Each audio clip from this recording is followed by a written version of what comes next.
Welcome back everyone. Welcome to civil services study. ये practice set number 8 है। ठीक है, टेस्ट नंबर 8 है यूपीपीएससी के लिए। प्रैक्टिस करेंगे इसमें हम ज्योग्राफी के प्रश्नों पर। 6 क्लास की हमारी एनसीईआरटी चल रही थी और हमने पिछले 2 से 3 टेस्ट में जो है 1 से लेकर 75 प्रश्नों को देखा है। ठीक है, 8 टॉपिक हैं इसके 6 क्लास की ज्योग्राफी की एनसीईआरटी के, और लगभग 100 प्लस प्रश्न जो है इसमें से बने हैं। तो इस टेस्ट में जो है इस वीडियो में 6 क्लास की ज्योग्राफी की एनसीईआरटी कंप्लीट हो जाएगी। तो चलिए स्टार्ट करते हैं। लास्ट टेस्ट में अपने 75 क्वेश्चन तक हो गए थे। यह स्टार्ट करेंगे टेस्ट नंबर 76 से। देखिए, आप यूपीपीसीएस की जो है पेड सीरीज़ प्राप्त कर सकते हो। एग्ज़ाम तक उसमें प्रैक्टिस कराई जाएगी। ये नंबर है, इस पर कॉल या व्हाट्सअप करके। और इस टेस्ट सीरीज़ की प्लेलिस्ट बना रखी है मैंने, वहाँ पर आप टेस्ट नंबर 1 से लेकर ये टेस्ट नंबर 8 है यहाँ तक पहुँच सकते हो। डिस्क्रिप्शन बॉक्स में लिंक है उसका। और टेलीग्राम चैनल से जुड़ जाएगा सिविल सर्विसेज स्टडी के, डिस्क्रिप्शन बॉक्स में लिंक है उसका भी। तो पहला प्रश्न है, किसी स्थान का मानक समय यानी जो स्टैंडर्ड टाइम है वो निर्धारित करने का आधार होता है। क्या आधार है इनमें से? International date line, equator, major meridian, या लैटिट्यूड लाइन यानी अक्षांश रेखाएं, प्रमुख यामोत्तर, यामोत्तर का मतलब देशांतरी है, अंतर्राष्ट्रीय तिथि रेखा, या फिर विषुवत रेखा? बताइए। किसी स्थान का मानक समय निर्धारित करने का आधार क्या है? प्रमुख यामोत्तर यानी मेजर मेरिडियन। तो देखिए, देशांतरीय यामोत्तरों की जो लंबाई है एक समान होने के कारण इन्हें सिर्फ मुख्य संख्याओं में व्यक्त करना कठिन था। हुआ क्या फिर?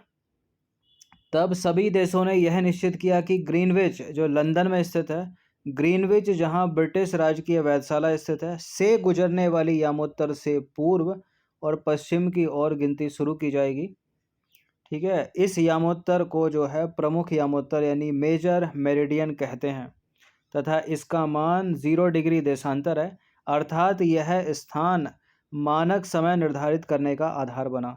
और यहाँ से 180 डिग्री ईस्ट यानी पूर्व में चले जाओ या 180 डिग्री वेस्ट में चले जाओ, वहाँ जो है गणना होती है इसकी। ठीक है, अब थोड़ा इसको डायग्राम में भी देख लेते हैं। ये देखिए इसको, ये है अपनी सुंदर सी पृथ्वी। बीच से एक रेखा है, ये 0 डिग्री है। इक्वेटर ऊपर का हो गया उत्तरी गोलार्ध, नीचे का हो गया दक्षिणी गोलार्ध। अब देखिए एक लाइन, ये है नॉर्थ पोल मतलब उत्तरी ध्रुव, और यह है साउथ पोल। यहाँ देखिए कि ये ब्लैक कलर की डार्क सी लाइन दिख रही है, यही है प्रमुख यामोत्तर मेजर मेरिडियन। ठीक है, और यहाँ देखिए 0 डिग्री है, ये 0 डिग्री है ये। अगर इससे हम राइट की तरफ जाएंगे यानी पूर्व की तरफ जाएंगे यानी ईस्ट की तरफ जाएंगे तो एक दिन बढ़ता चला जाएगा। ठीक है, डिग्री में। अब ये देखिए इधर वेस्ट की तरफ जाएंगे, पश्चिम की तरफ जाएंगे तो एक दिन कम होता जाता है। तो यही जो है आधार माना। अब ये जो प्राइम मेरिडियन लाइन है, ये जो मेजर मेरिडियन है, ये क्या कर रही है आप देखोगे, ये ग्लोब को दो गोलार्धों में बांट रही है। ये भी जैसे ये रेखा 2 गोलार्धों में बांट रही है, उत्तरी गोलार्ध दक्षिणी गोलार्ध, वैसे ये भी पश्चिमी गोलार्ध, पूर्वी गोलार्ध और पश्चिमी गोलार्ध में विभाजित कर रही है। इसके उस साइड क्या है, 180 डिग्री यानी इंटरनेशनल डेट लाइन है, उसका भी कर दिया है ईस्ट की तरफ और पश्चिम की तरफ, जो एक्सप्लेनेशन में लिखा था।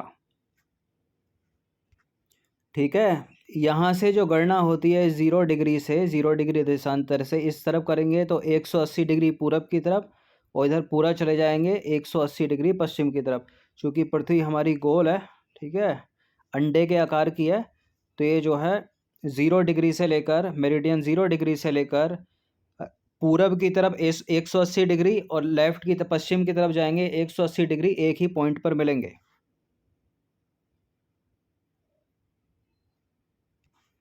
तो जैसा कि यहाँ लिखा था एक्सप्लेनेशन में, यहाँ से 180 डिग्री पूर्व या 180 डिग्री पश्चिम तक गणना करते हैं। अगला प्रश्न है नंबर 77 है, निम्नलिखित में से कौन सा जो है कथन सत्य है? प्रमुख यामोत्तर तथा 180 डिग्री यामोत्तर मिलकर पृथ्वी को समान भागों पूर्वी गोलार्ध और पश्चिमी गोलार्ध में विभक्त करती है। ठीक है, जैसा कि अभी डायग्राम आपने देखा था, ये यहाँ से जो मेजर मेरिडियन था 0 डिग्री, तो ये पूर्वी गोलार्ध में और ये पश्चिमी गोलार्ध में विभाजित कर रही है। जैसे कि 0 डिग्री इक्वेटर उत्तरी गोलार्ध और दक्षिणी गोलार्ध में विभाजित करती है। तो सही है पहला स्टेटमेंट। 180 डिग्री पूर्व एवं 180 डिग्री पश्चिम यामोत्तर एक ही रेखा पर स्थित हैं। ठीक है, तो ये भी करेक्ट है। एक पॉइंट को 180 डिग्री मान के ईस्ट की तरफ चले जाओगे, ठीक है, और एक तरफ पश्चिम की तरफ चले जाओगे, तो सी है इसका आंसर। तो देखिए, प्रमुख यामोत्तर तथा 180 यामोत्तर 180 डिग्री यामोत्तर मिलकर पृथ्वी को दो समान भागों पूर्वी गोलार्ध और पश्चिमी गोलार्ध में विभक्त करते हैं। इसने किसी स्थान के देशांतर के आगे पूर्व के लिए अक्षर पूर्व यानी ईस्ट और पश्चिम के लिए जो है पश्चिम का उपयोग करते हैं। 180 डिग्री पूर्व और 180 डिग्री पश्चिम यामोत्तर, ठीक है, एक ही रेखा पर स्थित हैं तथा 180 डिग्री देशांतर रेखा को अंतर्राष्ट्रीय तिथि रेखा यानी इंटरनेशनल डेट लाइन के नाम से जाना जाता है, याद रखिएगा इसको। नंबर 78 है, कथन कारण वाला प्रश्न है, बताना कि इनमें से कौन सा करेक्ट है। तो कथन क्या कहता है? कथन कहता है कि ग्रीनविच से पूर्व के स्थानों का समय ग्रीनविच समय से आगे होता है तथा पश्चिम के स्थानों का समय पीछे होता है, जैसे कि बताया मैंने अभी। ठीक है, क्योंकि उधर डिग्री प्लस में थी, प्लस में मतलब नेगेटिव पॉइंट नहीं था उसके ऊपर, लेकिन इधर माइनस कर रखा था, यानी 0 डिग्री इस मेरिडियन से इधर जाएंगे तो कम हो जाएगा, इधर जाएंगे तो एक दिन बढ़ जाता है। तो करेक्ट है पहला वाला स्टेटमेंट। पृथ्वी अपने काल्पनिक अक्ष पूर्व से पश्चिम की ओर घूमती है। क्या पृथ्वी ईस्ट टू वेस्ट घूमती है क्या? मतलब पृथ्वी जो है वो क्लॉकवाइज घूमती है क्या? पृथ्वी तो एंटी क्लॉकवाइज घूमती है, ऐसे घूमती है ना, तो गलत है दूसरा वाला स्टेटमेंट, पहला वाला करेक्ट है। तो इसका आंसर क्या हो जाएगा? ये क्या है? कथन कारण दोनों सही है, व्याख्या करता है नहीं। कथन कारण दोनों सही हैं लेकिन व्याख्या नहीं करता, ये भी नहीं होगा। कथन सही है किंतु कारण से गलत है, ये वाला सही है। तो कथन सही है, कारण गलत है। पृथ्वी अपने काल्पनिक अक्ष पर पश्चिम से पूर्व की ओर घूमती है, यानी वेस्ट टू ईस्ट घूमती है। अतः वे स्थान जो ग्रीनविच के पूर्व में हैं उनका समय ग्रीनविच से आगे होगा तथा जो पश्चिम में है उनका समय पीछे होगा। हमारा प्यारा भारत ये ग्रीनविच से कहाँ है? इस तरफ है ना, आगे की तरफ। और कितना आगे है आपको पता होगा? 5 घंटे 30 मिनट। वो भी प्रश्न एग्जाम में पूछा जाता है कि आगे है या पीछे है, तो आगे है। अच्छा, इस प्रश्न का उत्तर दीजिए। तो पृथ्वी को अपने अक्ष में 1 डिग्री घूमने में कितना समय लगता है? 4 मिनट लगते हैं। कितना? 4 मिनट 1 डिग्री घूमने में। तो पृथ्वी अपने अक्ष पर 24 घंटे में कितना घूमती है? 360 डिग्री घूमती है। तो 180 डिग्री कितने घंटे में घूमेगी? 12 घंटे में घूमेगी। ठीक है, तो 1 घंटे में कितना घूमेगी? 15 डिग्री घूमेगी। तो 1 घंटे में कितने मिनट? 60 मिनट। तो 60 मिनट, ठीक है, 1 घंटे में 60 मिनट होते हैं। अब 60 मिनट में कितना घूम गई? 15 डिग्री। ठीक है, 1 घंटे में 15 डिग्री, तो 60 मिनट में 15 डिग्री। फिर 1 डिग्री में कितना मिनट हो गया? 4 मिनट हो गया। तो पृथ्वी जो है 1 डिग्री घूमने में कितना समय लेगी? 4 मिनट का। आसानी है। क्वेश्चन नंबर 80 पर आ जाइए। यदि कोई स्थान ग्रीनविच से 20 डिग्री पूर्व में स्थित है तब ग्रीनविच और उस स्थान के समय में कितना अंतर होगा? जब 15 डिग्री जब 15 डिग्री घूमने में जो है 60 मिनट जा रहे थे, 60 मिनट का समय ले रही थी। ठीक है, तो 5 चौक 20, 5 एक्स्ट्रा है 5 डिग्री, तो 20 डिग्री में कितना हो जाएगा? 60 मिनट, 1 घंटा 20 मिनट, तो 1 घंटा 20 मिनट हो जाएगा, बी है इसका आंसर। तो एक देशांतर बराबर कितना मिनट? 4 मिनट। तो 20 डिग्री देशांतर कितना हो जाएगा? 20 गुणा 4 80, 80 यानी 60 में 20 जोड़े तो 1 घंटा 20 मिनट। तो अगर ग्रीनविच में 12 बजे होंगे तो उस स्थान पर जो है 1 बजकर 20 मिनट हो रहे होंगे। क्वेश्चन नंबर 81 पर आ जाइए। पृथ्वी के किस यामोत्तर, यामोत्तर का मतलब देशांतर ही है, रेखा को भारत का स्थानीय समय माना जाता है? तो 23.5 डिग्री पूर्वी देशांतर है ये, 82.5 डिग्री पूर्वी देशांतर। तो 81 ये होगा नहीं, 82.5 डिग्री पश्चिम नहीं है, 82.5 डिग्री पश्चिम नहीं है, 82.5 डिग्री पूर्व, ये हो जाएगा। देखिए, भारत में गुजरात के द्वारका तथा असम के डिब्रूगढ़ के स्थानीय समय में लगभग 2 घंटे का अंतर होता है, इसलिए यह आवश्यक था कि देश के मध्य भाग से होकर गुजरने वाली किसी यामोत्तर के स्थानीय समय को देश का मानक मान लिया जाए। ठीक है, मानक समय जो है मान लिया जाए। भारत में 82.5 डिग्री पूर्वीय देशांतर को मानक यामोत्तर माना गया है, जो प्रयागराज के नैनी के पास से होकर गुजरती है। एग्जाम में प्रश्न ये पूछा गया कई बार। क्वेश्चन नंबर 82 पर आ जाइए। भारत के मानक समय और ग्रीनविच के मानक समय में कितना अंतर है, ये एग्जाम में प्रश्न पूछा जाता है। तो पहली बात तो यह है कि आगे है या पीछे है। तो ईस्ट की तरफ है भारत ग्रीनविच से, तो आगे होगा।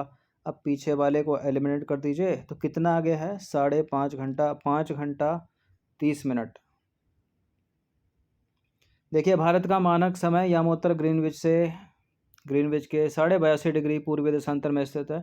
अतः यहाँ का ग्रीनविच के समय से जो है, यहाँ का समय ग्रीनविच के समय से 5 घंटे 30 मिनट आगे है। इसलिए जब लंदन में दोपहर के 2 बजे होंगे, तब भारत में शाम के 7:30 बजे होंगे। चलिए सौरमंडल स्टार्ट हो गया है। सबसे लास्ट टॉपिक है ये 6 क्लास की ज्योग्राफी की एनसीईआरटी का। उसका पहला प्रश्न है, सौरमंडल का निर्माण किससे मिलकर होता है? ग्रह, उपग्रह, सूर्य, उल्कापिंड। उल्कापिंड को बोलते हैं मेटेरॉइड, उपग्रह को बोलते हैं सैटेलाइट, ग्रह को प्लैनेट और सूर्य को सन। इन सभी से मिलकर जो है सौरमंडल का निर्माण होता है, यानी सोलर सिस्टम बोलते हैं सौरमंडल को इंग्लिश में। देखिए सूर्य हो गया, अपने सौरमंडल में 8 ग्रह हैं, उपग्रह हैं, कुछ अलग खगोलीय पिंड जैसे कि एस्टेरॉयड, मेटेरॉयड, ये सब मिलकर जो है सोलर सिस्टम बनाते हैं, सौरमंडल बनाते हैं। और उसे हम सौर परिवार के नाम से नाम देते हैं, जिनका मुखिया कौन है? सन, सूर्य। नंबर 84 पर आ जाइए। निम्नलिखित कथनों पर विचार करेंगे। 2 स्टेटमेंट है, बताने के इनमें से कौन सा करेक्ट है। सूर्य के चारों ओर चक्कर लगाने वाले पत्थर के छोटे छोटे टुकड़ों को बोलते हैं उल्कापिंड यानी मेटेरॉइड। दूसरा स्टेटमेंट है, खुले आकाश में फैली एक छोर से दूसरे छोर तक चौड़ी सफ़ेद पट्टी जो कि लाखों तारों का समूह है, उसे बोलते हैं गैलेक्सी यानी आकाशगंगा। बिल्कुल ये करेक्ट है, दोनों के दोनों स्टेटमेंट सी है इसका आंसर। तो देखिए सूर्य के चारों ओर चक्कर लगाने वाले पत्थर के छोटे छोटे टुकड़ों को बोलते हैं मेटेरॉइड यानी उल्कापिंड। और खुले आकाश में एक छोर से दूसरे छोर तक फैली चौड़ी सफ़ेद पट्टी जो कि एक चमकदार रास्ते की तरह दिखती है, यह लाखों तारों का समूह है। यह पट्टी है आकाशगंगा यानी गैलेक्सी। हमारा सौरमंडल आकाशगंगा का ही एक भाग है। और प्राचीन भारत में इसकी कल्पना आकाश में प्रकाश की एक बहती नदी से की गई थी। इस प्रकार इसका नाम गैलेक्सी पड़ा, आकाशगंगा पड़ा। लाखों आकाशगंगाएं मिलकर ब्रह्मांड का निर्माण करती हैं। नंबर 85 पर आ जाइए। नीचे दिए गए ग्रहों में सबसे अधिक चंद्रमा यानी प्राकृतिक सैटेलाइट या नेचुरल सैटेलाइट किसके हैं? तो शनि के हैं वर्तमान स्थिति में, सैटर्न के। तो 20 नए सैटेलाइट या उपग्रह की खोज के बाद अब शनि के पास 82 उपग्रह हो गए हैं। शनि अब सौरमंडल का सबसे अधिक उपग्रह वाला ग्रह बन गया है। इस खोज के पहले तक सौरमंडल में सबसे अधिक 79 सैटेलाइट किसके थे? जुपिटर के थे, बृहस्पति के थे। देखिए शनि के नए उपग्रह में जो 7 उपग्रह हैं वो ग्रह के विपरीत या प्रतिगामी दिशा में परिक्रमण कर रहे हैं। इसके अतिरिक्त मंगल के 2 हैं और यूरेनस के कितने हैं उपग्रह? 27। और अर्थ का तो एक ही है, चंद्रमा, मून। नंबर 86 पर आ जाइए। हमारे सौरमंडल में किन ग्रहों के पास एक भी चंद्रमा नहीं है, यानी एक भी सैटेलाइट नहीं है उनका? तो शनि के पास तो सबसे ज़्यादा हो गए हैं, यूरेनस के पास भी ऊपर देखा आपने 27 थे ना। बुध के पास यानी मरकरी के पास कुछ नहीं है, और मार्स के पास वीनस के पास कुछ नहीं है। 1 और 3 हो गया,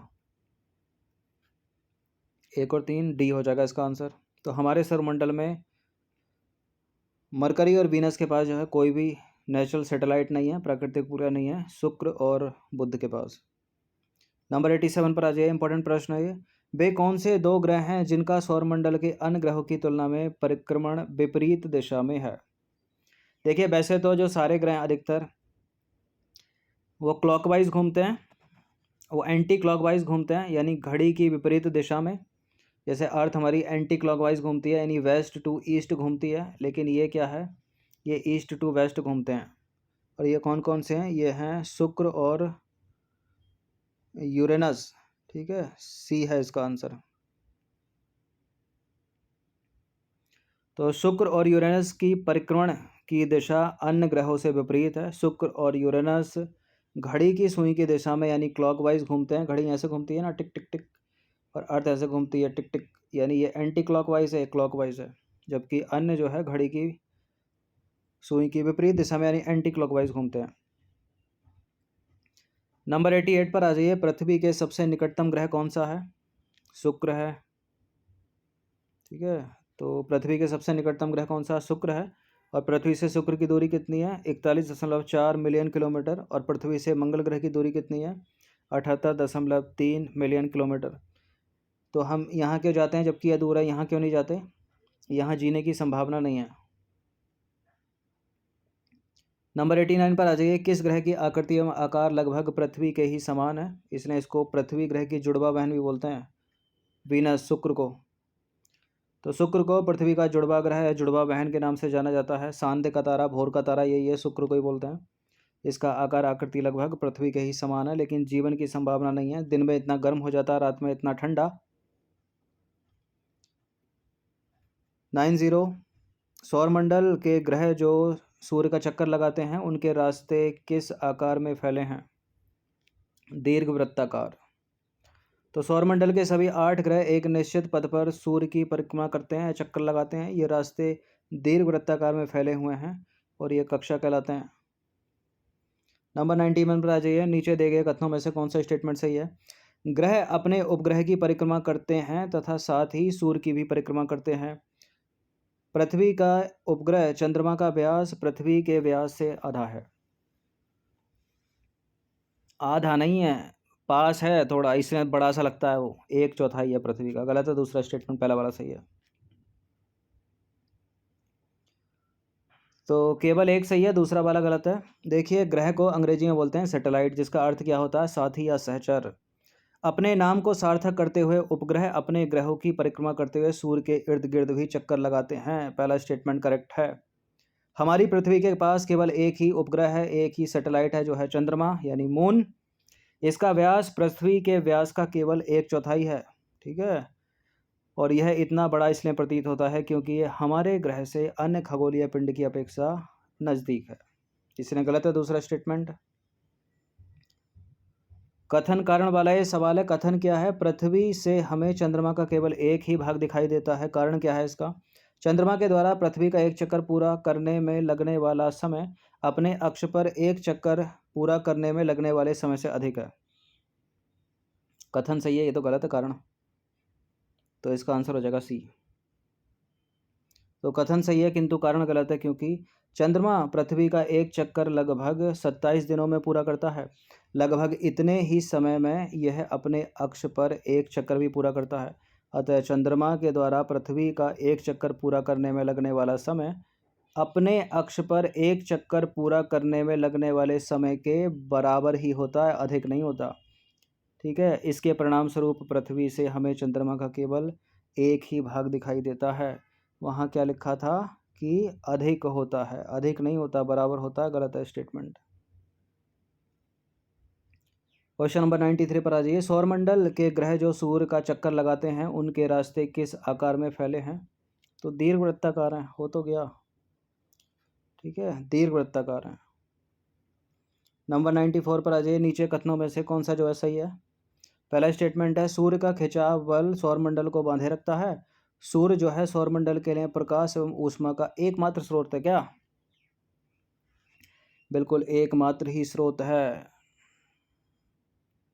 तो करेक्ट है दोनों के दोनों स्टेटमेंट। सूर्य जो है सौरमंडल के केंद्र में स्थित है और यह बहुत बड़ा है और अत्यधिक गर्म गैसों से बना है।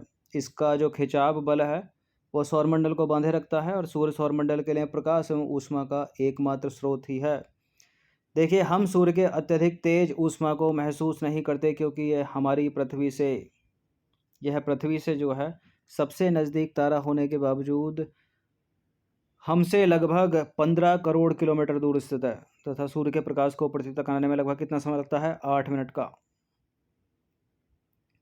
निम्नलिखित में से कौन से खगोलीय पिंड है? खगोलीय पिंड, उल्का पिंड, चंद्रमा, पृथ्वी, सूर्य, सारे तो खगोलीय पिंड हैं। सही है, मतलब डी है 1 2 3। तो सन हो गया, मून हो गई, अर्थ हो गई, मेटेरॉइड हो गए, ये सभी वस्तुएं जो रात के समय जो है आसमान में चमकती हैं खगोलीय पिंड कहलाती हैं। अब इनमें से किस किस का अपना प्रकाश है? केवल सूर्य का ही अपना प्रकाश है। चंद्रमा, पृथ्वी, उल्का पिंड, ये तो सूर्य के प्रकाश को परावर्तित करते हैं और चमकते दिखाई देते हैं रात में।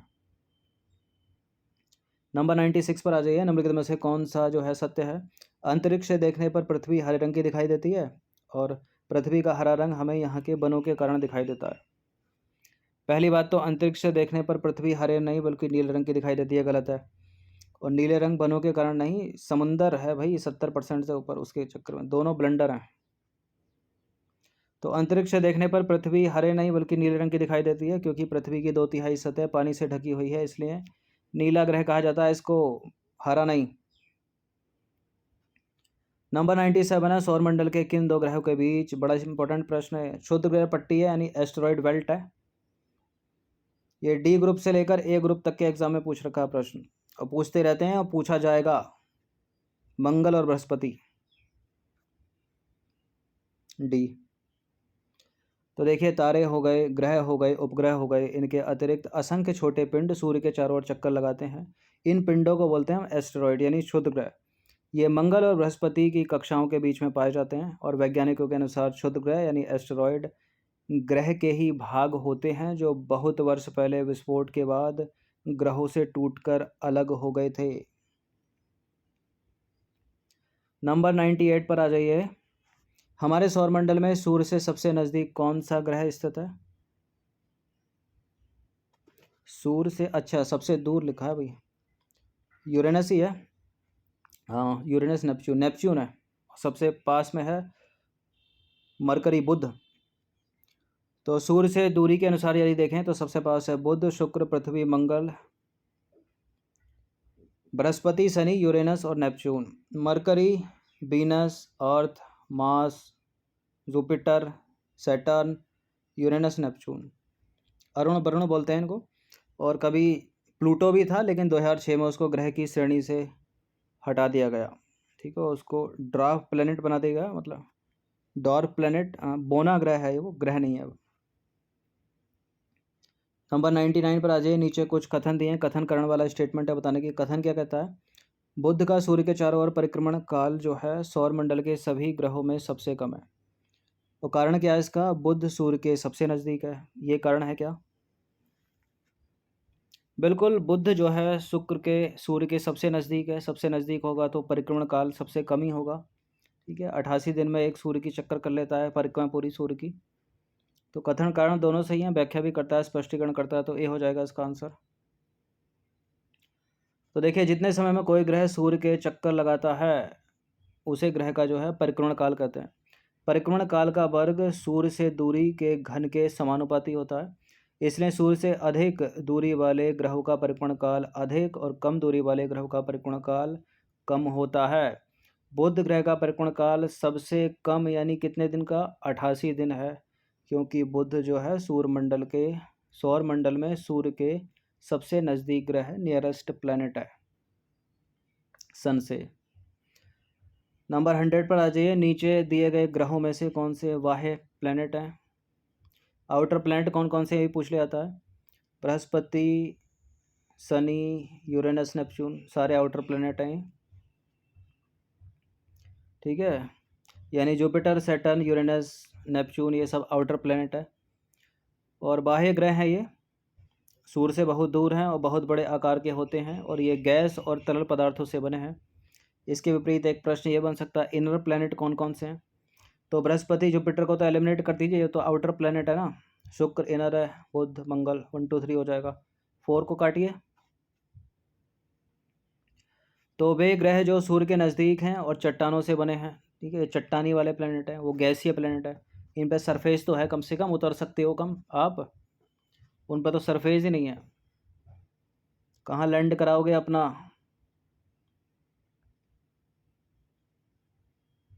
क्या रोवर? तो आंतरिक ग्रह हैं ये, इनर प्लैनेट हैं। बुध, शुक्र, पृथ्वी और मंगल, ये इनर प्लैनेट है सारे। 102वां प्रश्न है, सूर्य से बढ़ती हुई दूरी के आधार पर ग्रहों का सही क्रम चुन लीजिए।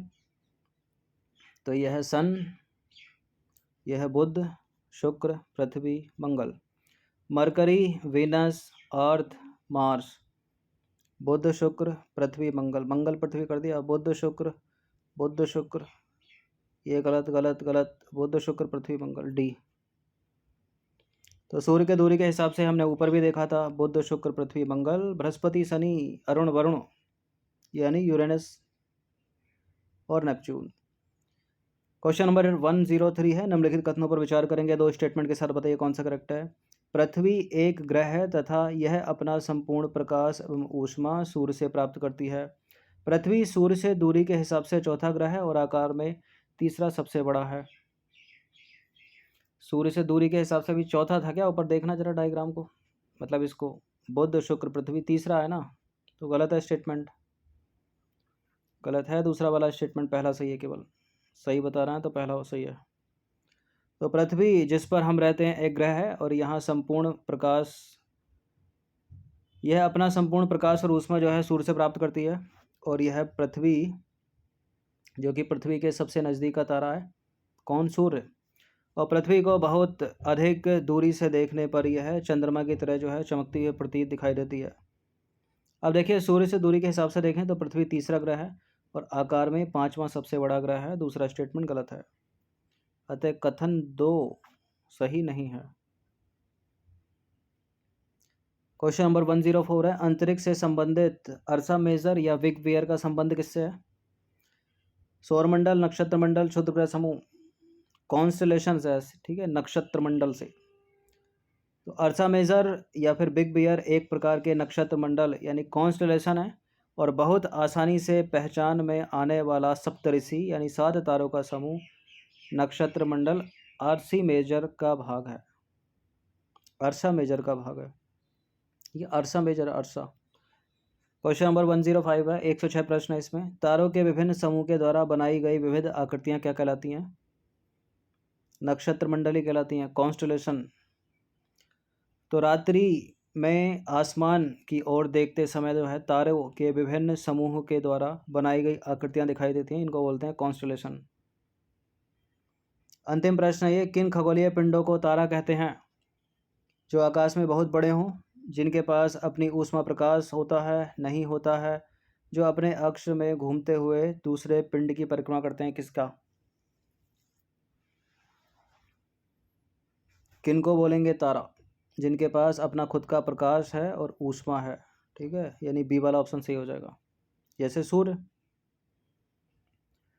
तो कुछ खगोलीय पिंड बड़े आकार वाले तथा गर्म होते हैं, ये गैसों के बने होते हैं, इनके पास अपनी ऊष्मा और प्रकाश होता है और जिसको वे बड़ी मात्रा में उत्सर्जित करते हैं। इन खगोलीय पिंडों को तारा कहते हैं, जैसे कि सूर्य भी एक तारा है, ठीक है। स्टार्स, अर्थ स्टार्स है क्या?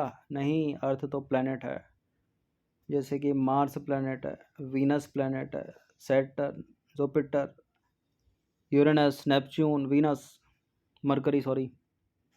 हो गए 8। तो देखिए ये 8 टेस्ट अपने कंप्लीट हो गए हैं,